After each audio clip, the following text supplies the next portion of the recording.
ചേച്ചിക്ക് എന്താ കംഫർട്ടബിൾ? അതായത് കംഫർട്ടബിൾ എന്നല്ല, കുറച്ചും കൂടെ സോഷ്യലി റെലവെന്റ് ആയിരിക്കും നമ്മൾ സെറ്റയർ ഒക്കെ ചെയ്യുന്ന സമയത്ത്. പൊളിറ്റിക്കൽ സെറ്റയറും ഈ സിറ്റ്കോം സാധനങ്ങളൊക്കെ കുറച്ചും കൂടെ പൊളിറ്റിക്കലി റെലവെന്റ് ആയിരിക്കും. അപ്പൊ ചേച്ചിക്ക് ഒരു ഫൺ പരിപാടി അല്ലെങ്കിൽ ഒരു എൻജോയ് ചെയ്യുന്ന ഒരു പരിപാടി ഏതാ അതിനകത്ത്? തീർച്ചയായിട്ടും സിറ്റ്കോം ആണ്. സിറ്റ്കോം അത് സീരിയസ് മോശം എന്നുള്ളതല്ല ഞാൻ പറയുന്നത്.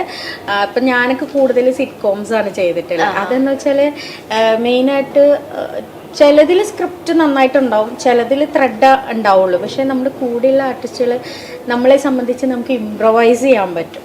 മറ്റേതെന്ന് വെച്ചാൽ ആ ഡയലോഗ്സ്, അതിലുള്ള ഡയലോഗ്സ് തന്നെ നമ്മൾ പറയുക. ഇതിലങ്ങനെയല്ല, ഇതിലുള്ള ഡയലോഗ്സ് അല്ലാണ്ട് നമുക്ക് നന്നായിട്ട് ഇംപ്രവൈസ് ചെയ്യാൻ പറ്റുമ്പോൾ വെച്ചാൽ നമ്മുടെ ഒരു കാലിബർ നന്നായിട്ട് ആവും എന്നുള്ള ഒരു ഇതാണ്. അതാണ് എന്റെ ഒരു അഭിപ്രായം. പിന്നെ 2-3 കാര്യങ്ങളുണ്ട്. ഡബ് ചെയ്യാൻ പോണ്ട, സ്പോട്ട് ഡബാണ്.